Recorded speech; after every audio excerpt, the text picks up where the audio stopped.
प्रणाम भगवान। ओम श्री गुरुवे नमः। ओम अखंडमंडलाकारं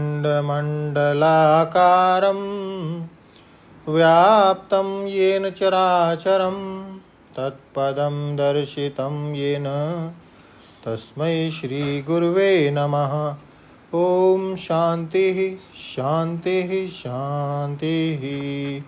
ओम ब्रह्म ज्ञान और उसकी साधना द्वारा स्वामी अखंडानंद सरस्वती जी महाराज द्वारा भगवान स्वामी जी सर्व इंद्रिय विवर्जितम की व्याख्या कर रहे थे।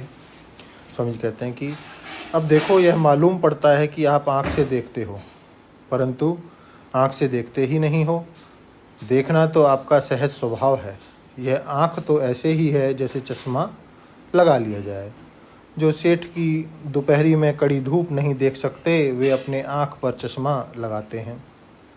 जो जेठ की दोपहरी में कड़ी धूप नहीं देख सकते, वे अपनी आँख पर चश्मा लगाते हैं और उसको धूप को हरी नीली या काली देखते हैं। ऐसे ही इस अद्वितीय ब्रह्म के दर्शन में यह बाधक होकर ही इंद्रियां उपस्थित हुई हैं, वे अन्यथा दर्शन करा रही हैं।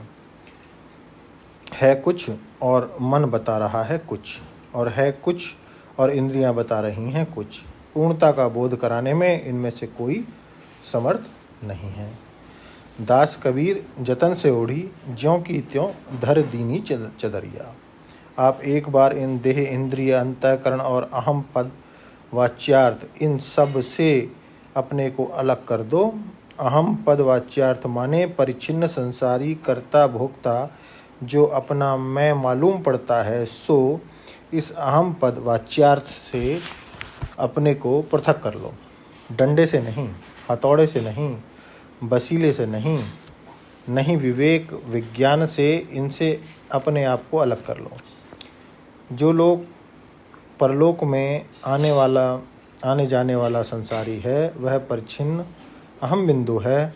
देह इंद्रिय की उपाधि से जो अपने को कर्ता भोक्ता संसारी परिच्छिन्न मैं मान रहा है, वह मैं नहीं है। वह मैं नहीं हूँ, मैं उससे न्यारा हूँ। इन इंद्रियों के द्वारा जो देशिकाल भासता है, वह मैं नहीं हूँ। जो इनके द्वारा वस्तुएं भासती हैं, वह मैं नहीं हूँ। सबसे अलग स्व प्रकाश रूप में अपने आप का विवेक करो, लक्ष्यार्थ विवेक करो और देखो कि यह लक्ष्यार्थ देशिकाल वस्तु का सजातीय विजातीय स्वगत भेदों का सबका अधिष्ठान है, सबका प्रकाशक है और अद्वितीय है। वेदांत निवृत्ति नहीं है, वेदांत गुह्य प्रवेश नहीं है। उपनिषद में एक प्रश्न उठाया है कि स भगवः कस्मिन् प्रतिष्ठता। हे भगवान, यह ब्रह्म किस में रहता है? इसका उत्तर बड़े विचित्र ढंग से दिया है। स्वयं महिमनि यद्वा न महिम इति। यह पर ब्रह्म परमात्मा अपनी महिमा में, अपनी बृहत्ता में, अपनी विशालता में, अपनी अद्वितीयता में प्रतिष्ठित है, अथवा कहो कि अपनी महिमा में भी प्रतिष्ठित नहीं है, क्योंकि अन्य ही अन्य में प्रतिष्ठित होता है और ब्रह्म तो अद्वैत है। इसलिए प्रतिष्ठेय भाव रूप भेद की कल्पना इसमें क्यों करें? जब ब्रह्म के समान दूसरा कोई है ही नहीं, तो वह व्यापक भी नहीं है और ब्रह्म से पीछे, ब्रह्म से बड़ा कोई नहीं है, तो ब्रह्म किसी की गोद में भी नहीं है। यह आत्मा रूप ब्रह्म न किसी की गोद में है और न किसी को अपनी गोद में लेता है। यह माँ की तरह प्रपंच को अपनी गोद में बैठाता नहीं और बच्चे की तरह किसी और की गोद में बैठता नहीं, क्योंकि यह न किसी का बच्चा है, न किसी की माँ है, न इससे कोई बड़ा है और न इससे कोई छोटा है। सर्व इंद्रिय गुणाभासम और सर्व इंद्रिय विवर्जितम। श्री रामानुजाचार्य जी महाराज ने इस प्रसंग की व्याख्या ऐसे की है कि परमात्मा हृदय में रह करके सब इंद्रियों से समस्त विषयों को देख रहा है। सर्व इंद्रिय गुणा आभासो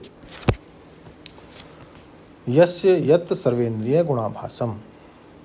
इंद्रिय गुणा इंद्रिय वृत्त्य इंद्रिय वृत्ति भी अपि विषयान ज्ञातुम समर्थ इत्यर्था। और सर्वेन्द्रिय विवर्जितम माने बिना इंद्रियों के भी देख रहा है।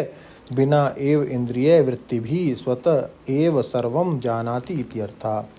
जैसे देख को जीव जागृत में इंद्रियों के द्वारा विषयों को देखता है और सुषुप्ति में जब इंद्रियां सो जाती हैं तब विषयों को नहीं देखता है, परंतु परमात्मा का ज्ञान ऐसा है कि ये इंद्रियां रहें कि न रहें, देखना तो उसका सहज स्वभाव है।